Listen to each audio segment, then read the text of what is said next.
It will be Mama.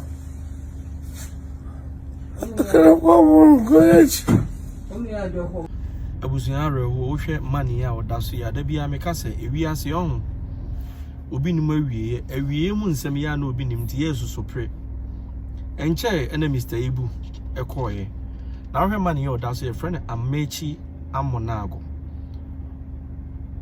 we the lives of some local ifemwa papa we nso na oni akie mpopomo aguru ye pa sabra no ka say papa battle with kidney problem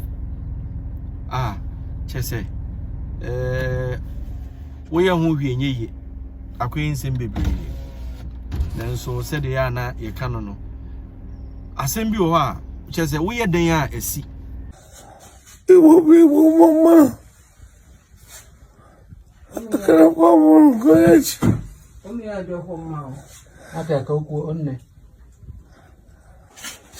Ndị ba ya na meke na onye ọbụla ka o echiri ya zerukwa ọmụ bụ egbu igwe ekensile ọjị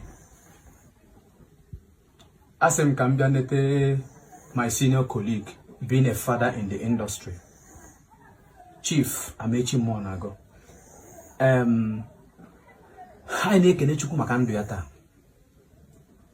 mana ọ dịghị easy for us ọ dịghị hara easy at all.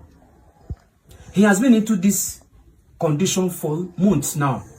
Biko onye maka ka anyị na-ayọ onye ọbụla biko onye ukwu wete onye nta wete several people ekwughị tinye n'iru akwụkwọ mana anyị ka na-ayọ ọkpụ na afụgo the condition ọ ka nọ ihe a chọrọ ime kidney transplant ihe na-achọ ka enyela anyị aka for him to be traveled out India ka anyị niile na-anya kịta na anyị aga ka ihe na wee bie maka ọ bụ na India ka ọ bụ na ejegị India by now ọ ka enwetago onwe ya some couple of days go see from Nnewi Teaching Hospital where bata from ICU. Now, ihe kpọta o ji nataba bụ ọ na-respond but ọ dey respond much maka na ego dị involved the too much. Ọ bụrụ chọrọ ịgwa ndị mmadụ gwazie ndị mmadụ ka ha nyere gị aka. Mama. Na me no kasa nso wa Ghana ha isa Abraham no kasa yi yan kasa ya papa KK Kaboobo enche ene ba abonten sise papa yi ohia moa anu yare a chese no so kidney ne sa ne ma ne me ye ema former president kra ko ne moa kakra sa Abraham no kasa KK Kaboobo eda form na to da na Ghana nsentro for me ka ho me ka me nyimi hu mfrim ya na midi yankase ye ho yawo kakra KK Kaboobo free mu ya hwa onti no radio onti ni baby a high life nti ana na nso yemu bi de said ye yetu ehu asi wa ma adwuma no ye beye ne said ye ese ekwan be ne KK fa so a Kaboobo fa so wuye minim so kai KK Kaboobo a nipa da sani wazi biara ere no ke hu de onyame ehu o enti dwenwu ya ansana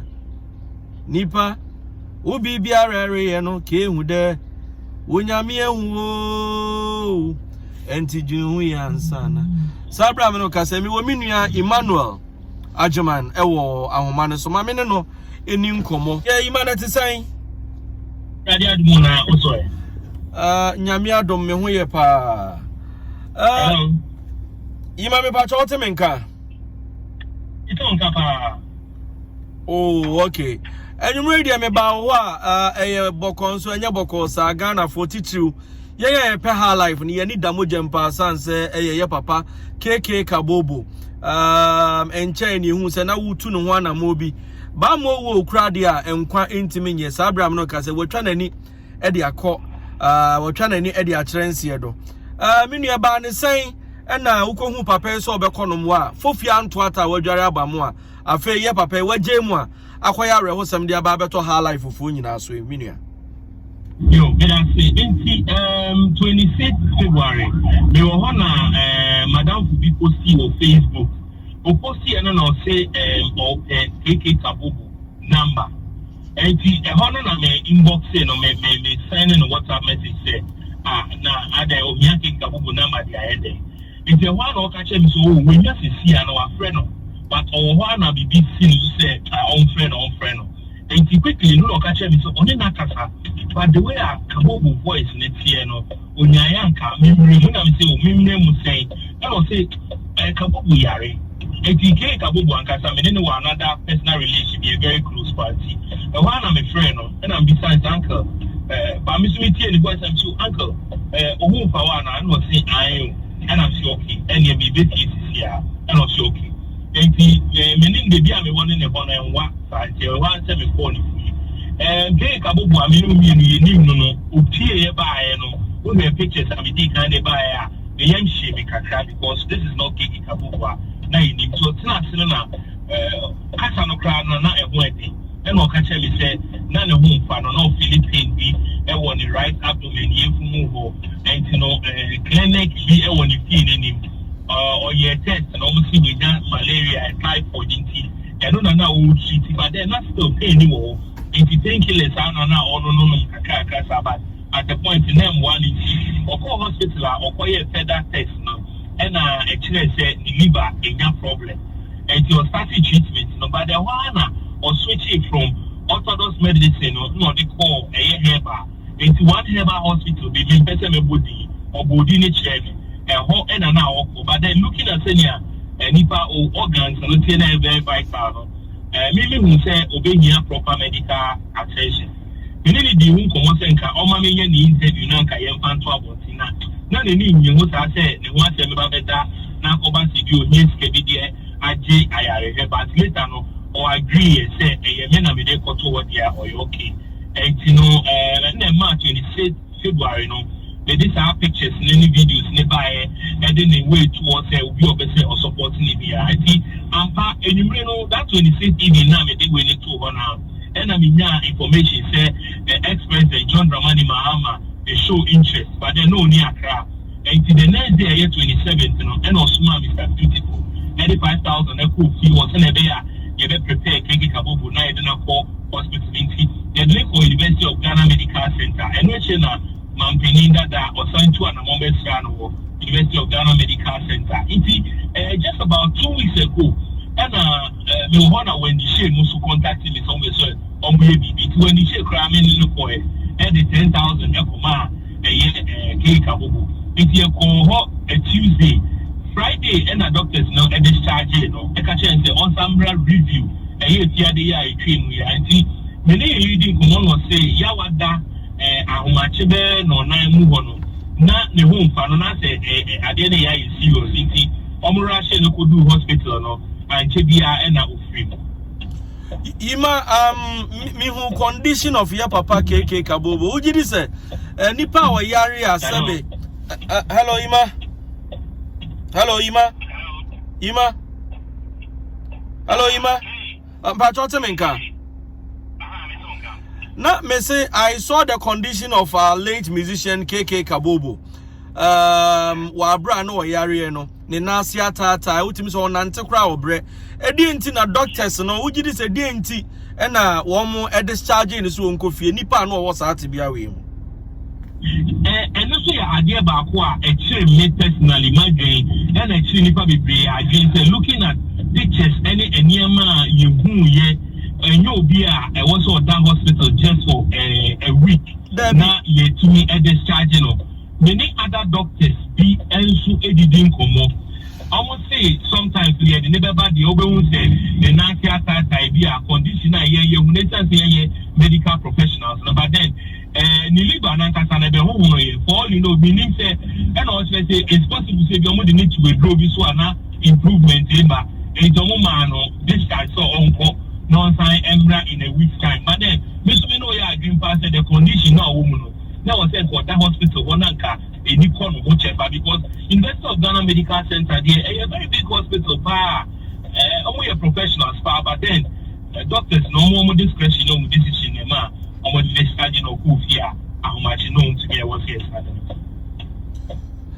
Many Emmanuel Ajamai, Ena Ebon Komo, Guinness Book of Records Amano go ahead say the longest interview marathon on fa enhyehyɛ so bosumi we 29th ima meboa 29th na wo hyɛ ase e wa Accra ono ena me no ebo nkomo a 29th no ni interview ni nyina ye be pass through be interview musicians, politicians, upcoming artists, just say obia ono na me no ebo nkomo yima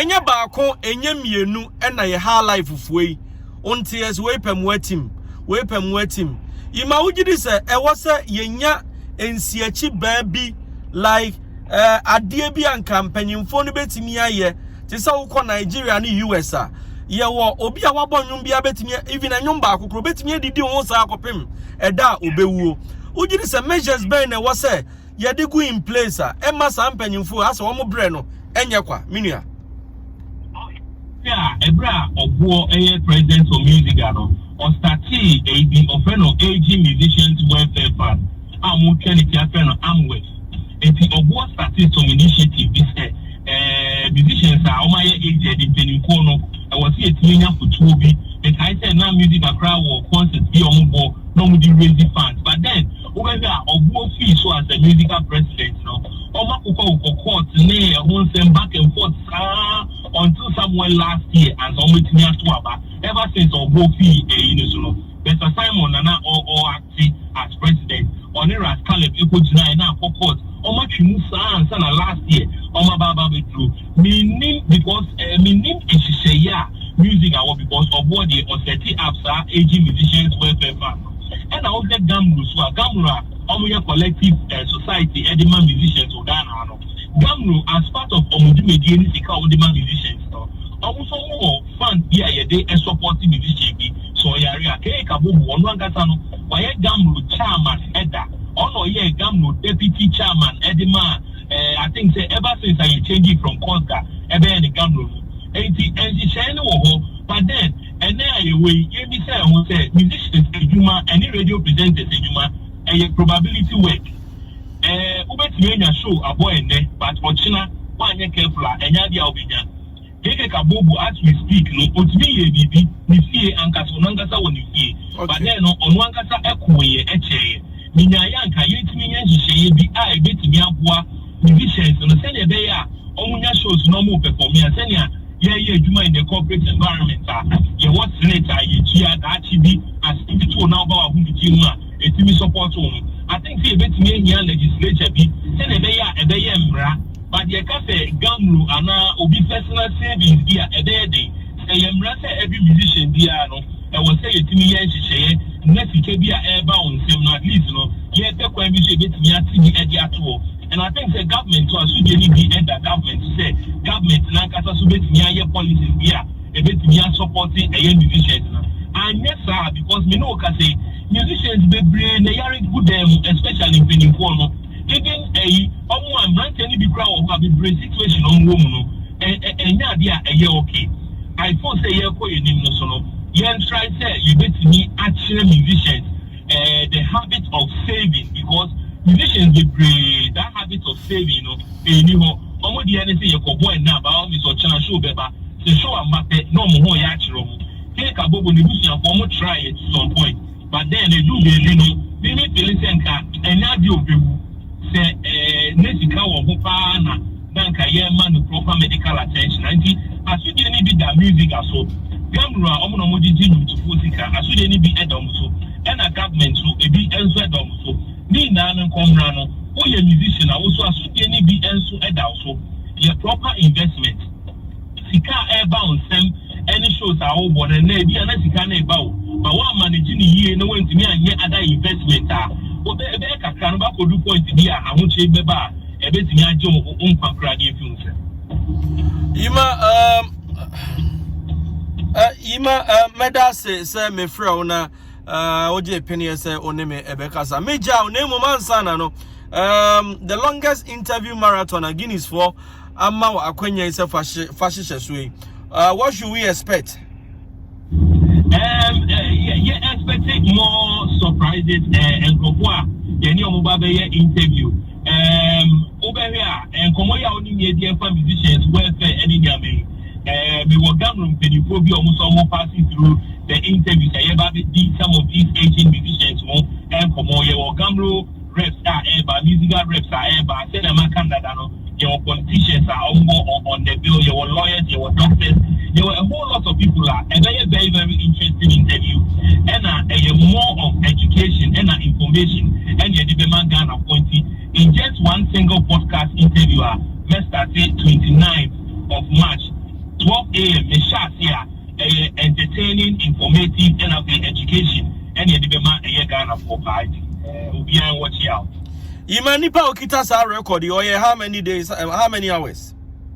Rob Oliver of Pennsylvania, 37 hours, 44 minutes, 17 seconds. 1 year more, 1 year, when 2 days.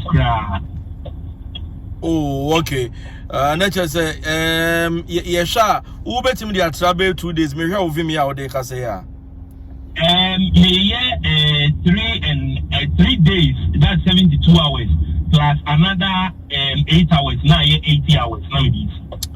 Medasi my that's someone to Ghana. Ni myangu pon shraw. E brepa me e be sabon komo. Medasi bra me show bi aso. Obi aso beti. Ebusu Emmanuel Ajman na me ne bon komo e de fa.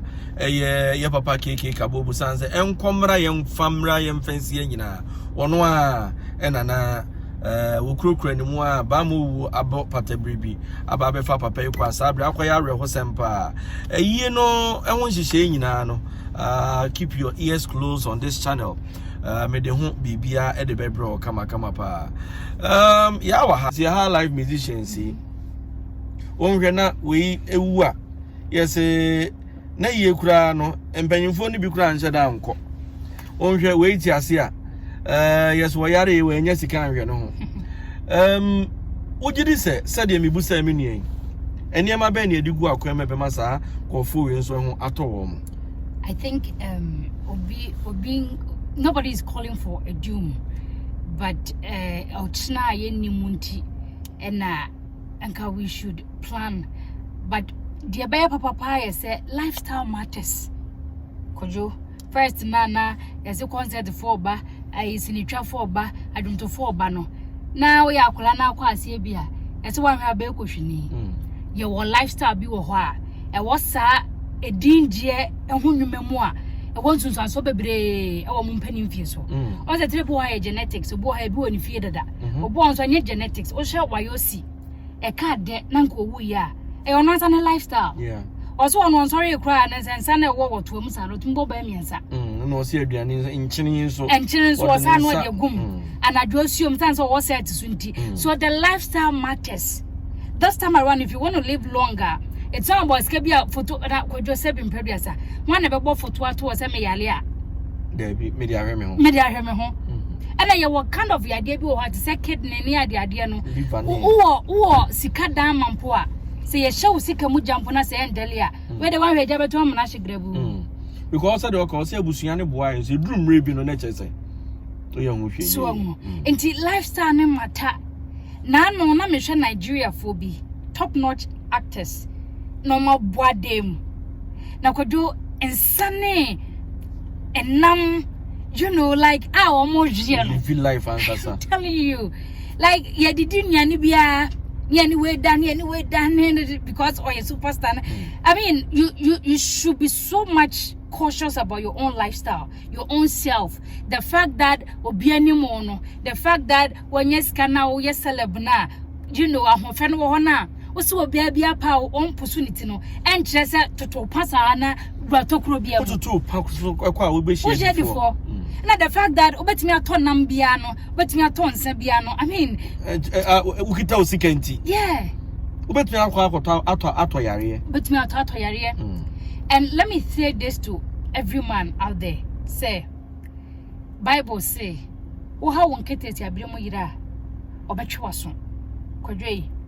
So we be me ya me yo be. To marry someone or woodin edin. Because oyehwe o sene. Ukwa ya answer for ba crowd binchin. So what I say, enti say a man bi wo onso kra. One on one country say waja wo so yale ye waja wo. Nemo so be show kra ma ho ato no. E bo chi bidin because would na would no. What the masam na tete no na ne mpa ye nya no say nka beka dem. And so obeto from say kim. Because your bani bi be ma o ha dwe papa man na do beka so yale no kwadwe no ani di age. Woni de ntia. Sa da no mpie. onkwa so enti say wan hye wo yire kura ya ya de bia bo wanka betimanya nkwa no obemu awu. You understand? And please, lifestyle no matter. Emmanuel can be brave. Say you're more for 20, you're more for 20. 7 peduasa. For 20 bet me a boss say the madam to 4 the mass in traffic. Now yeah. Dear for 20. Na de bia so na 7 peduasa. Ye be kokwa ne apem. Na de bia ne ezezika na. Take a very good care of yourself. Yes, it's a one more aduane anya wadro be aduane. So you should choose carefully what you eat. Time out the day. What does it matters? Tis a one share. Walk of fire, dear Biadia, Bawan Cassaw. Ebiana Satan, Biania ye. You do once the bit me to Yadi, and so one Cassana with you. No crap. Yes. But I say, na keke Kaboobo, unim no kakra, unim no kakra. In fact, minium nidi chen him. Oh, okay. Emmanuel and Mammy Hoon, but unfortunately, me huni ye, because the Halibrim Namihuno. Minim Keke Kaboobo, Rantibrim. I don't know if some go glass me hunu dia, you know. Obonyumbi.